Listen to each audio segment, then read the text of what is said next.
¿Se ve bien la pantalla? Sí, Perfecto. ¿Se escucha bien también?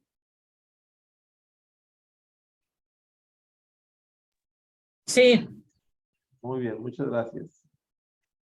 Entonces vamos a platicar a lo largo de 50 minutos de algunos puntos que hay que tener presentes ahora con la declaración anual de personas físicas.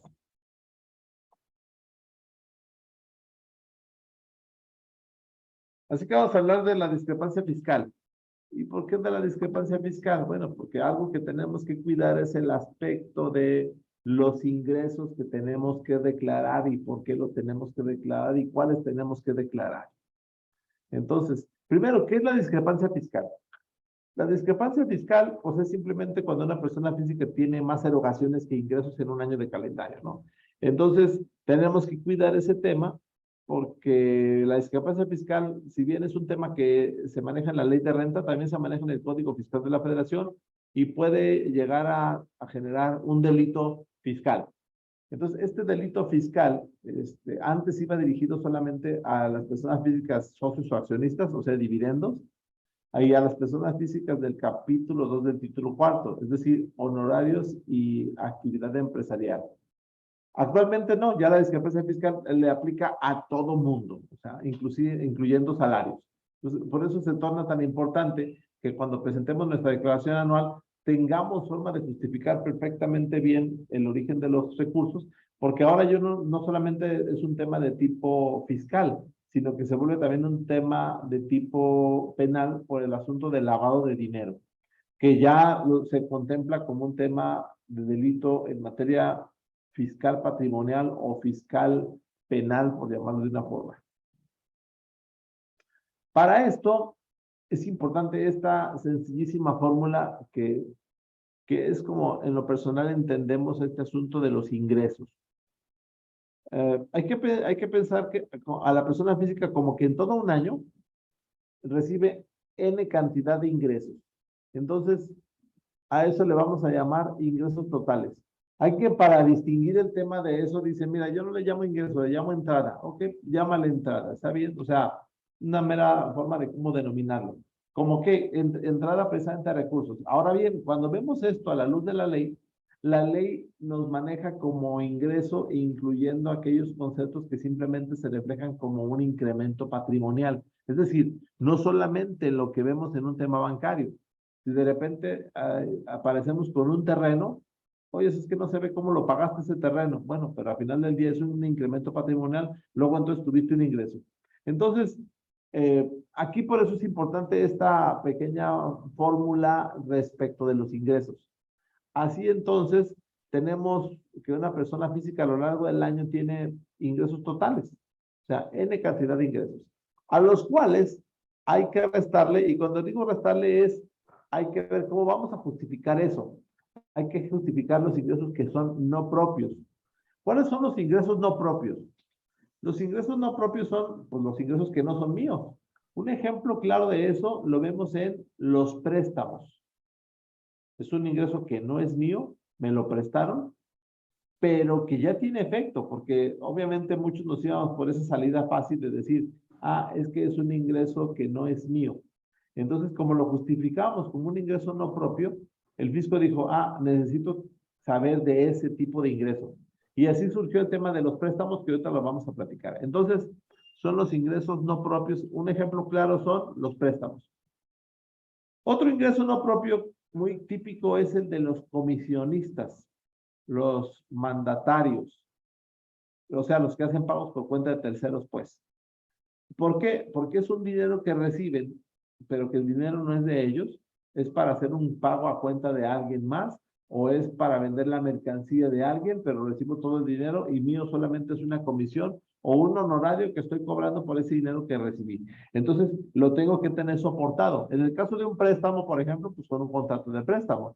En el caso de los, estamos mencionando, de una comisión mercantil o una comisión civil, como es el mandato, pues con los contratos de mandato correspondientes o con las rendiciones de cuentas en el caso de los mandatos, donde se justifica por qué de lo que tengo en el banco, no todo me pertenece a mí. Una vez que le quité los no propios, me van a quedar los ingresos propios. A los ingresos propios, ahora le voy a quitar los ingresos que no son objeto de ley. Y sobre este tema de los ingresos no objeto de ley, en este momento hay una discusión respecto de cuáles son esos tipos de ingresos. Y esto porque en el 2009 surgió una jurisprudencia que decía que los ingresos no objeto de ley eran los que claramente estaban definidos en la ley como no objeto. Pero después en el 2018 volvió a salir otra jurisprudencia donde ahora resucitó este tema de que los no objetos de ley son los que no están expresamente mencionados en la ley como no objeto, o en otras palabras, los que se omitieron mencionar. Entonces ahorita hay una discusión respecto de realmente cuáles son los no objetos de ley. Pero la esencia de los no objetos de ley es que son aquellos ingresos, ya sea que estén expresamente mencionados, por ejemplo, en el artículo 90 de manera general, y en diversos artículos según el capítulo de ingresos de que se trate, así como aquellos otros que en un momento no estén específicamente tipificados en ningún otro capítulo especial. Y ahí es donde viene la discusión.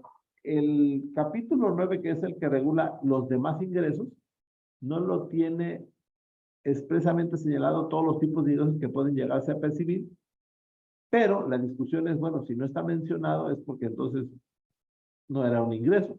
Entonces ahí hay un tema respecto de los no objetos de ley. Una vez que le quitamos los no objetos de ley, nos van a quedar los que son objetos de ley. Ahora sí, ¿cuáles son los objetos de ley? Pues los que específicamente ya la ley va a empezar a grabar. Ahora, otro ejemplo de ingreso que es no objeto de ley muy claro para terminar de entender esto, son los ingresos de fideicomiso educativo. Están específicamente mencionados en el artículo 90. Digo, para ir dando ejemplos de cada concepto. Ahora bien, ingreso objeto de ley. Ahora aquí vienen los ingresos que fueron grabados en años anteriores y que por lo tanto, si bien es cierto, son objeto de ley, ya no lo son en el ejercicio del que estamos hablando. Ahí tenemos varios ejemplos. Un ejemplo de ingresos grabados en años anteriores, los ingresos por enajenación de bienes inmuebles. Cuando yo vendo un inmueble, yo pago el impuesto por la totalidad de la venta, aun cuando no me paguen todo el inmueble. Aunque a lo mejor pude haber establecido que me iban a pagar el inmueble en 3 años, en 5 años, yo pago el impuesto por la totalidad de la venta, aun cuando el ingreso a lo mejor lo voy a venir recibiendo años después. Ese es un ejemplo de un ingreso que fue grabado en años anteriores y que a lo mejor en este año recibo una parcialidad de ese inmueble que vendí, que obviamente tributaba en el capítulo 4 del título 4, porque si tributaba en el capítulo 2, que es actividad empresarial, entonces grabó lo que percibía en ese momento, ¿no? Otro ejemplo de ingresos grabados de años anteriores son los pagos de préstamos. Oye, yo en su momento presté un dinero, ese dinero en su momento pagó el impuesto y ahora estoy recibiendo la devolución de ese dinero y obviamente se ve reflejado en mi cuenta bancaria como que recibí ingresos, pero fueron ingresos que se grabaron en años anteriores y es un pago de préstamo. Entonces, ¿cómo se justifica? Pues precisamente con el contrato de préstamo que en su momento se celebró y ahora con el recibo de dinero que hago cuando me están pagando una parte del préstamo o la totalidad de ese préstamo. Entonces, esos son ejemplos de ingresos que son grabados de años anteriores y que si bien ya son objeto de ley, aún no nos preocuparían. Ahora nos quedan los ingresos grabables. Ahora sí, aquellos ingresos que deberían pagar impuestos, a los cuales ahora le vamos a restar los ingresos exentos. En ese sentido, de los ingresos exentos, fundamentalmente están los del artículo 93 de la Ley de Renta. En el artículo 93 vamos a encontrar básicamente el 99% de las exenciones y los ingresos agropecuarios. Los ingresos agropecuarios, como sabemos, están citados específicamente en el artículo 113, que es el reciclo ahora, y algún otro tipo viene citado para las personas morales agropecuarias, pero en esencia, los ingresos exentos se encuentran contenidos en el 93 y en el 113 del reciclo, que es el que nos habla de las exenciones. Una vez que le quitamos lo exento, que es un ingreso que sí debería estar grabado, pero que por disposición de ley se estableció que no paga el impuesto, nos quedan los ingresos grabados. Ahora sí, a esos ingresos grabados van a pagar un impuesto. Pero también tenemos que encontrar una distinción que hay dos tipos de ingresos no acumulables, que son ingresos que sí están grabados, pero que no voy a acumular en la declaración anual o no necesariamente como parte de un cálculo anual normal. Ejemplo de estos ingresos no acumulables, tenemos varios. Los del RIF, los del reciclo, algunos de intereses, que son ingresos no acumulables y que no me llevo hasta la declaración anual. Ahora, tengo otro tipo de ingresos no acumulables que sí me los voy a llevar hasta la declaración anual. ¿Cuáles? Nuevamente los de intereses, porque como señalaba, depende del tipo de ingreso. Aquí entran las indemnizaciones laborales, los ingresos por ventas de inmuebles. Es decir, son ingresos que sí pagaron impuesto, pero no son acumulables como los demás ingresos que me llevo a la declaración anual. Y aquí, pues obviamente lo que me lo justifica es lo que la ley al respecto señaló. Ahora bien, ¿cómo se distinguen los ingresos no acumulables de los acumulables? Los acumulables ahora sí son los que me llevo hasta la declaración anual y les aplico la tarifa de la ley del impuesto de la renta, que la tasa máxima va a ser del 35%. ¿Cómo distingo los no acumulables ahora? Como señalaba, hay dos tipos de no acumulables. El no acumulable que no se acumula en la anual, como los que ya mencionaba de reciclo o RIF, y el no acumulable por una mecánica de ley, que sí me los llevo al anual, pero una parte, no todo. Y la parte que no me llevo es porque ya pago un impuesto a una tasa. O sea, la regla general de los ingresos no acumulables es que pagan conforme a una tasa, en tanto que los acumulables pagan conforme a una tarifa. Es una forma muy rápida de distinguir ese tipo de ingresos que se encuentran en el título 4 de la ley de renta.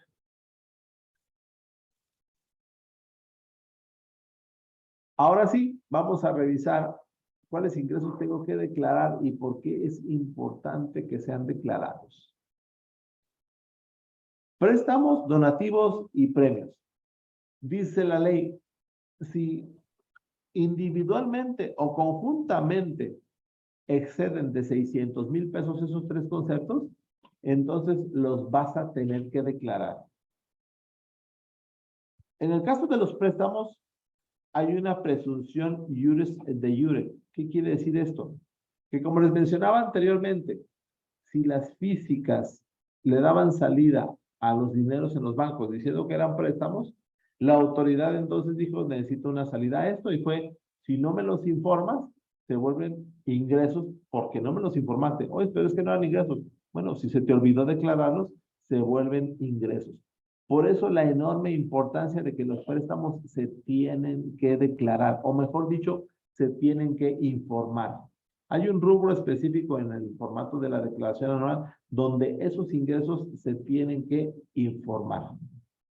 Una vez que se informan estos ingresos, ya nos quitamos esa presunción de iure de iure. Eventualmente habría que justificar que el préstamo fue perfectamente válido. ¿En qué sentido?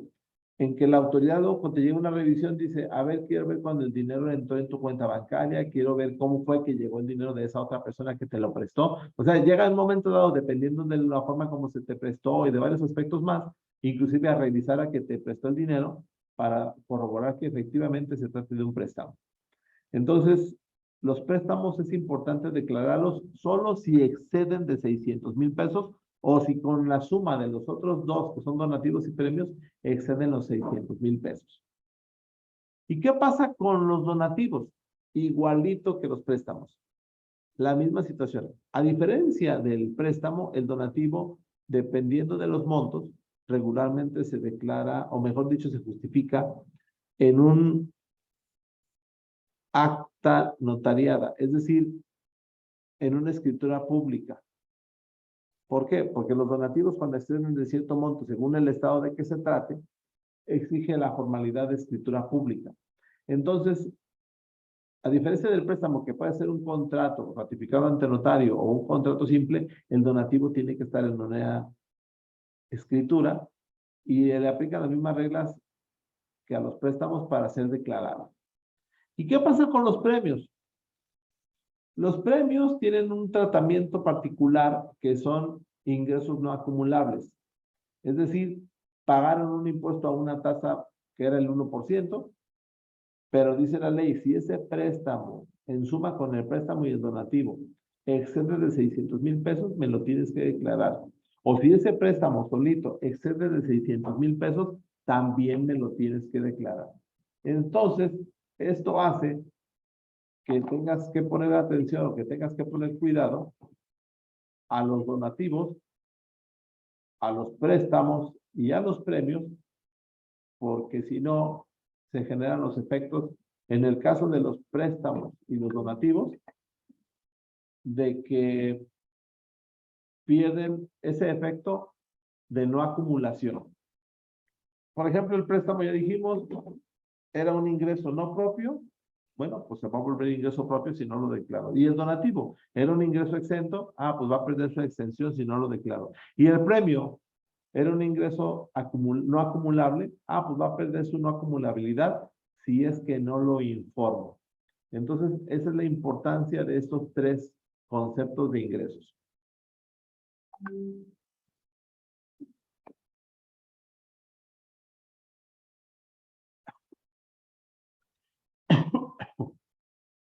Ahora, tenemos otros tres más que hay que cuidar en la declaración anual.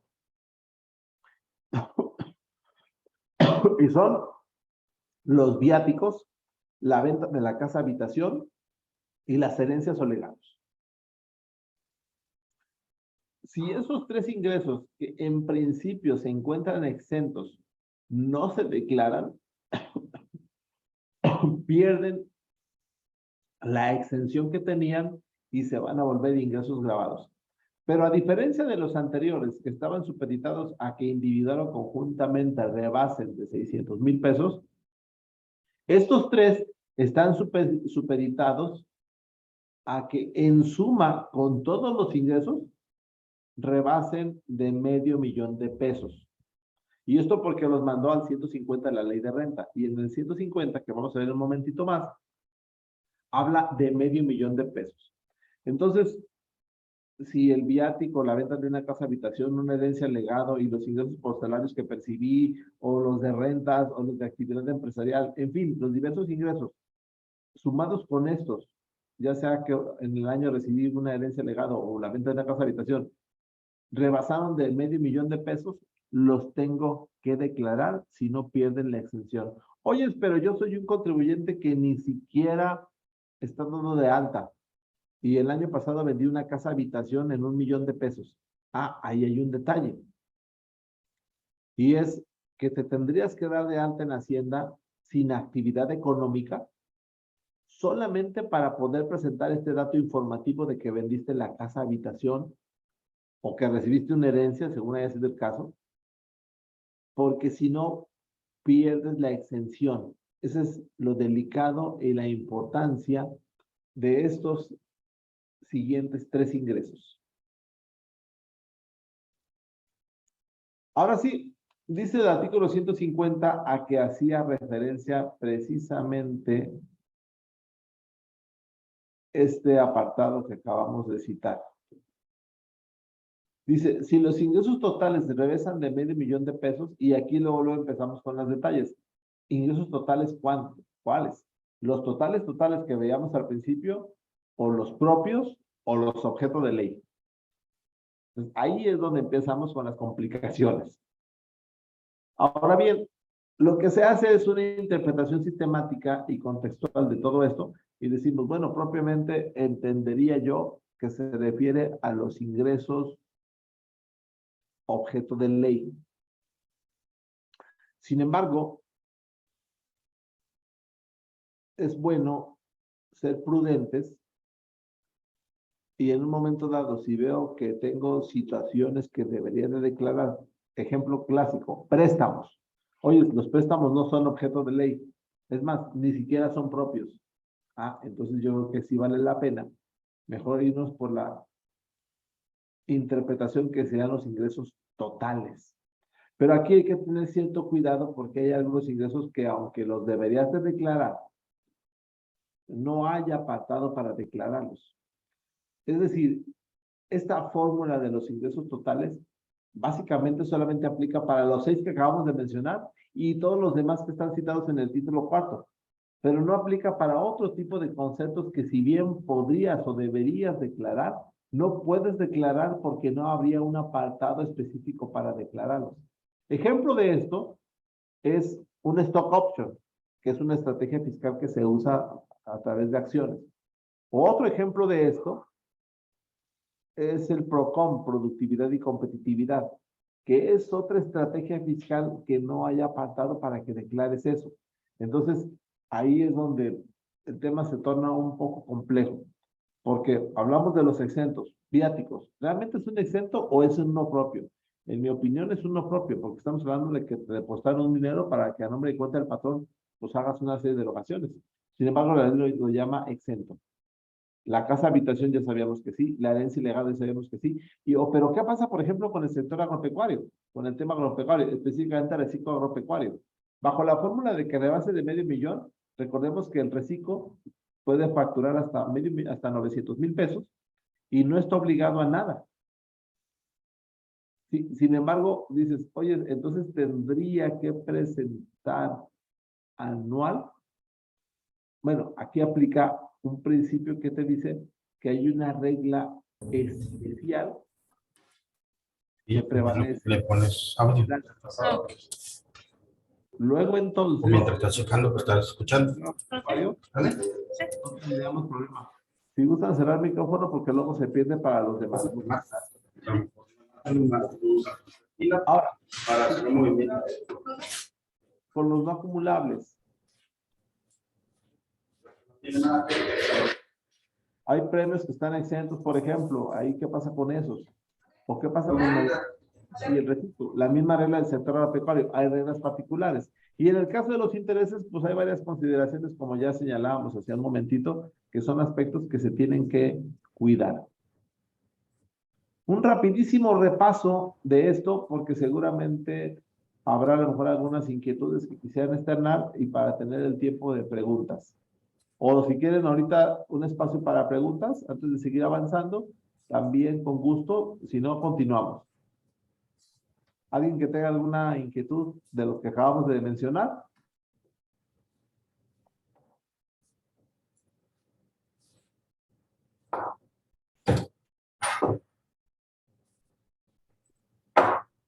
Muy bien.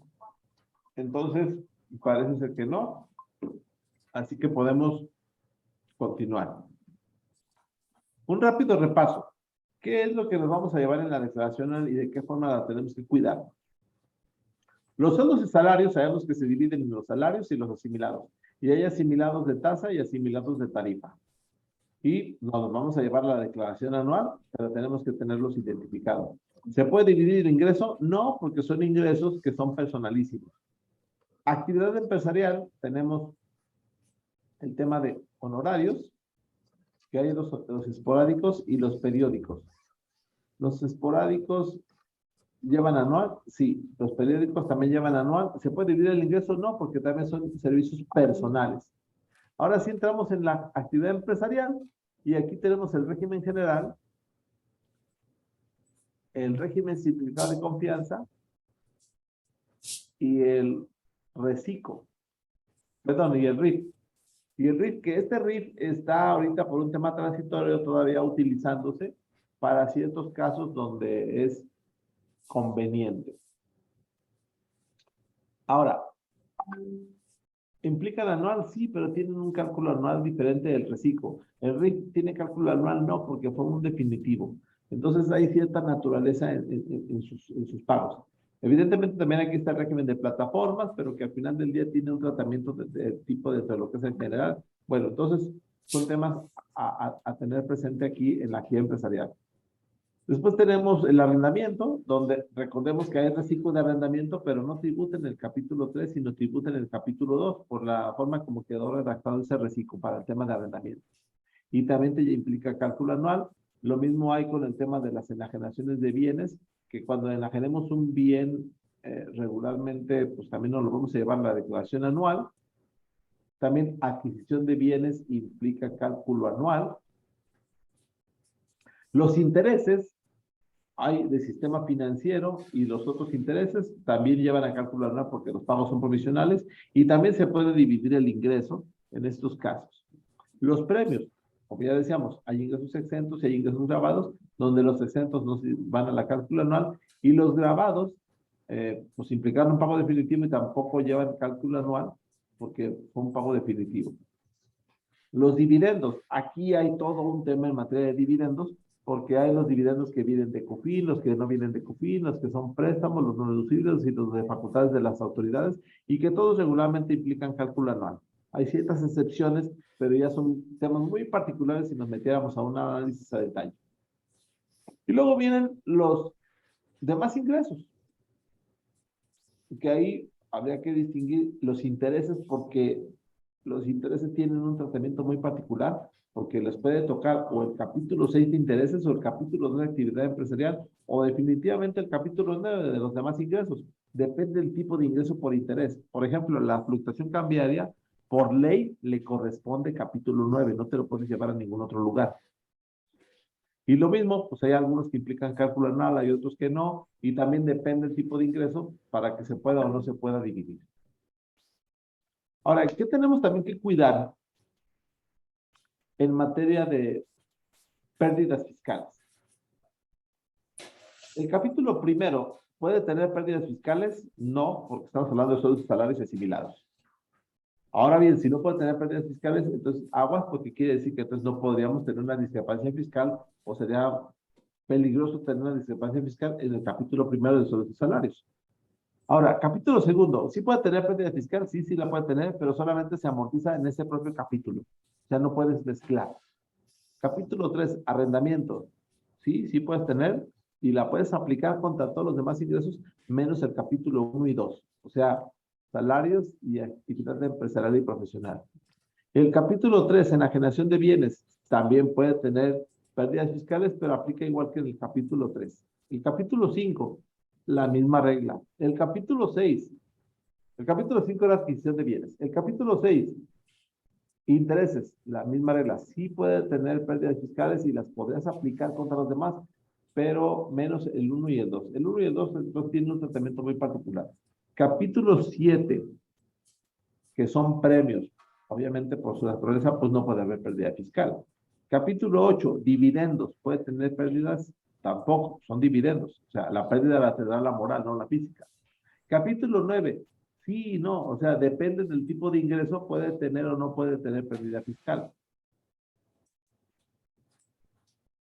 Pues, hasta aquí vemos este tema de las pérdidas fiscales. ¿Qué otros aspectos hay que tener en cuenta? Los planes personales de retiro, las cuentas personales para el ahorro y el régimen fiscal de intereses. ¿Por qué es importante estos aspectos?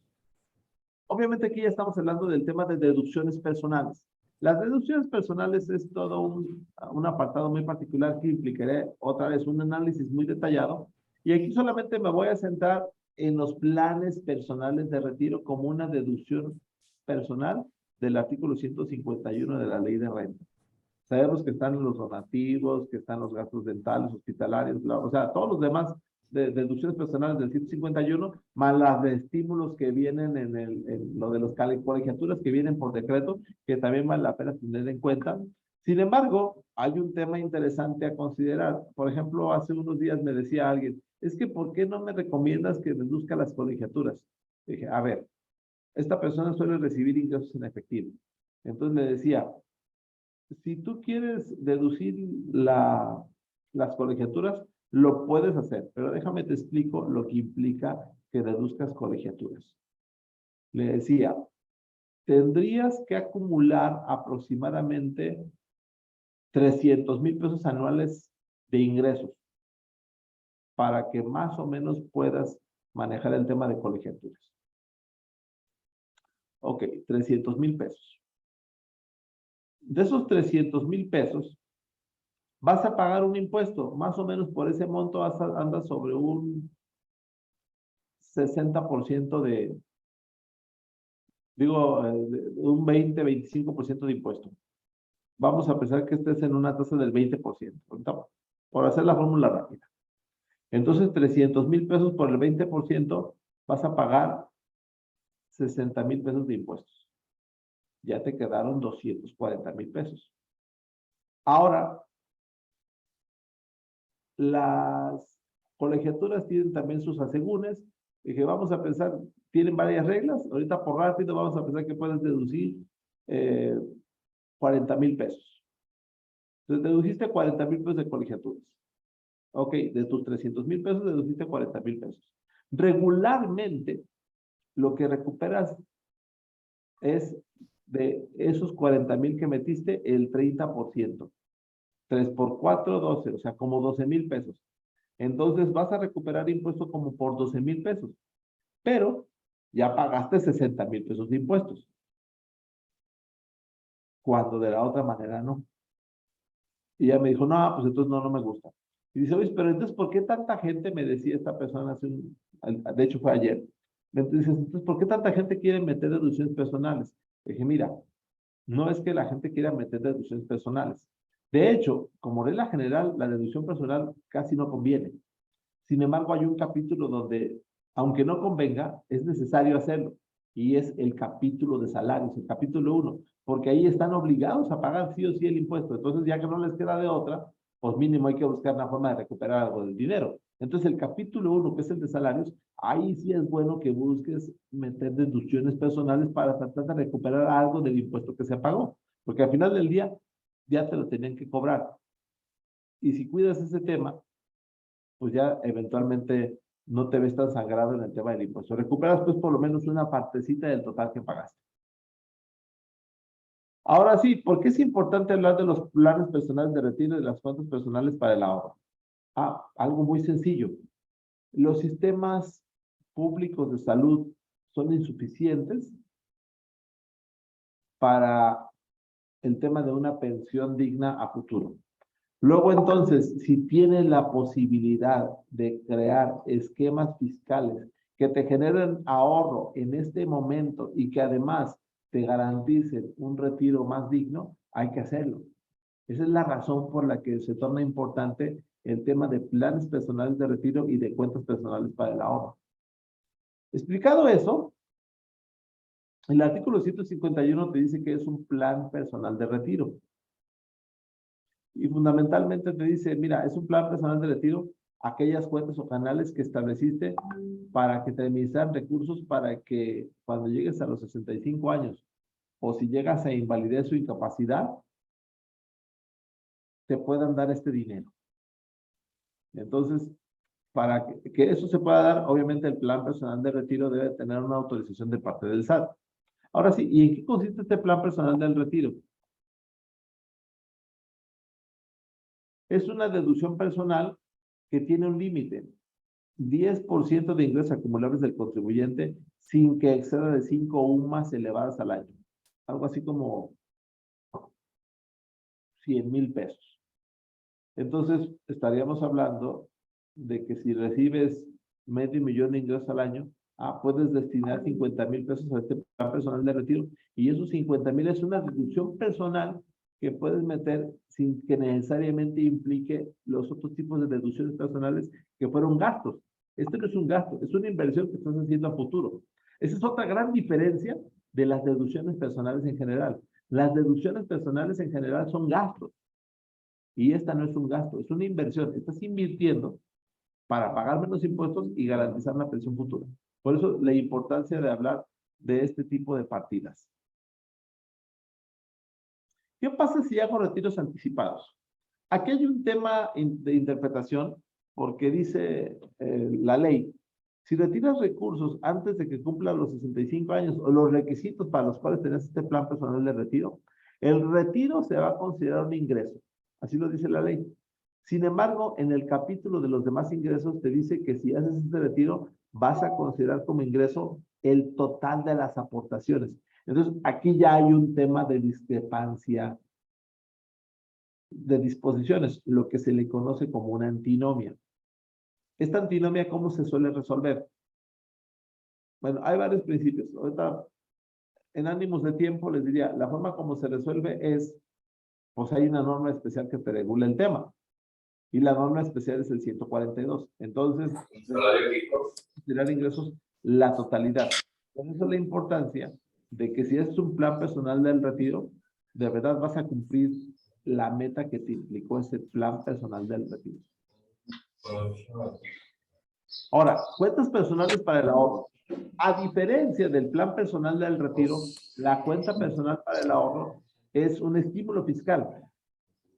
Y este es un estímulo fiscal ahora en cuentas especiales de ahorro, y que son lo que le llamaríamos un plan privado de pensiones en un momento dado.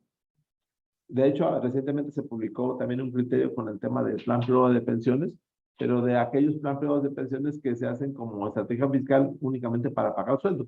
Acaba de publicarse en el anexo 3 en esta modificación de esta semana.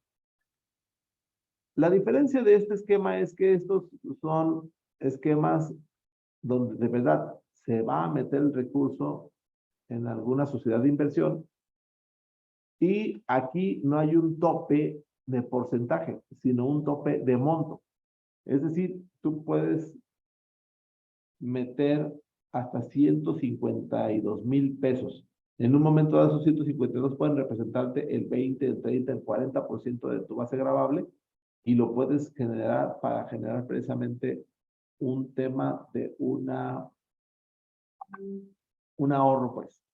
Y otra gran ventaja, a lo mejor este tema no le conviene a alguien joven, a alguien de 20, 30 años, 40 años, tal vez diga, no, pues es que, ¿cómo desde ahorita voy a empezar a quitar? Pero alguien que ya ande sobre los 50 y tantos, o inclusive ya cerca de los 60, dice, me conviene esto. ¿Por qué? Porque a lo mejor puedo ahorrar hasta el 50% de lo que gano. Y no pago impuestos y estoy generando yo un tema de pensión hacia el futuro. Entonces también es un tema de oportunidad de ver qué puede implicar, porque esto te genera un esquema interesante de ahorros. Imagínense, 150,000 pesos a 10 años es 1,5 millones de pesos, que ya planteado a un tema de pensión puede representar un monto relativamente interesante. Otra ventaja de este estímulo fiscal, que lo podemos hacer inclusive todavía en este momento. O sea, hoy, mañana pueden hacer esta aportación y les va a servir para su declaración anual del año pasado. ¿Qué pasa con cuenta personal para ahorro? Si lo retiras, el ingreso es totalmente acumulable. Y va a haber una retención y ahí también habría que cuidar ese tema porque no necesariamente es una retención por el todo. Entonces, se torna también interesante el tema de la estrategia que se puede generar en este tipo de esquemas. Por último, intereses. ¿Por qué es importante el tema de los intereses? Al margen de que hay forma de generar ciertas estrategias en este apartado, que ahorita pues tampoco los vamos a mencionar, la idea era mencionar algunos tópicos relevantes de esto. Los intereses, como ya decíamos, pueden tributar en el capítulo 2, en el capítulo 6 o en el capítulo 9. Ahorita solamente hagamos un comparativo del capítulo 6 y el capítulo 9. El capítulo 6 es un esquema que va sobre retenciones, o sea, quien te paga el interés te va a retener. En el capítulo 9 es un esquema de pagos provisionales. Quien te paga el interés, tú de todos tienes que hacer tu pago provisional respecto a los intereses. El IVA. En el capítulo 6, si quien te paga el interés es el sistema financiero, definitivamente no hay IVA. Hay una forma en que te puede pagar a alguien diferente del sistema financiero, pero como regla general no lleva IVA. Y en el capítulo 9, el IVA depende según el préstamo, de acuerdo a lo que te diga el artículo 15, fracción décima de la ley del IVA. Ahora, ¿qué se acumula? En el capítulo 6 acumulas según lo devengado. O sea, puedes no haber cobrado, pero ya se generó, acumulas. En el capítulo 9 acumulas solamente lo que te paguen. ¿Qué pasa con la pérdida? Las pérdidas en el capítulo 5 es en los 5 siguientes y aplica con todos los ingresos, excepto capítulo 2 del título 4. ¿Y qué pasa con el capítulo 9? La pérdida en los 4 siguientes y solo contra sus propios ingresos. Otro tema, capítulo 6, solamente va a requerirse factura si es que llevara IVA. Capítulo 9, siempre va a requerir factura. Ahora sí, un tema interesante, el impuesto. El impuesto es al 35% sobre el interés real. Y en el capítulo de intereses es un impuesto al 20% sobre el interés nominal o el que en su momento establezca la ley de ingresos de la federación para este tema de los intereses. Recordemos que va fluctuando, pero nunca rebasa el 1%. Entonces, por ejemplo, el año antepasado, creo que la tasa del año antepasado era 0.46 y creo que este año va en 0.14, aunque con ciertas reglas diferentes, pero nunca va a ser mayor al 1%. Y otro tema, en el capítulo 9 el impuesto es sobre el interés real y en el capítulo 6 es 20 sobre interés nominal o la punto 46, punto 14, según sea el caso, pero sobre el capital que dio lugar al pago del interés. Entonces, depende de la naturaleza y esto también te sirve como una forma de estructurar, cuidando el tema de capitalización delgada y otra serie de temas que tienes que cuidar, que es una forma de remunerar en el momento a los socios a través de esquemas de préstamos. Y ya para terminar, los seguros. Aseguramiento de la supervivencia, el seguro de vida. Como regla general, los seguros es un ingreso que están exentos. Está exento si lo que estás asegurando es la supervivencia del asegurado, lo que se le conoce como los seguros totales, siempre y cuando la esté pagando el asegurado. Pero también hay un tema exenta por muerte, invalidez y vida, siempre y cuando la paga el patrón. Y hay otro tema cuando la paga cualquier otra persona. Aquí es interesante que revisemos el 93, fracción 21 de la ley de renta, porque hay mucho tema también aquí que se puede jugar como estrategia y que inclusive esto a su vez lo podemos vincular con el tema de el plan de retiro o el de ahorro, los que acabamos de mencionar hace un momentito. ¿Cuándo se paga el impuesto? Si existen retiros parciales sin cumplir requisitos, habría un pago de impuesto y también ahí hay una deficiencia, siempre y cuando la pagó el asegurado. O sea, pareciera ser que hay una laguna cuando no la pagó el asegurado, sino el patrón. Y se paga un impuesto a una tasa que se pondera. Y bueno, aquí viene el tema que señalábamos, de cómo se consideran esos pagos de los impuestos para tenerlos presentes. Nos falta un último tema, pero si no hubiera preguntas, concluyo el tema y si hay preguntas, hasta aquí llegamos. ¿Alguna pregunta?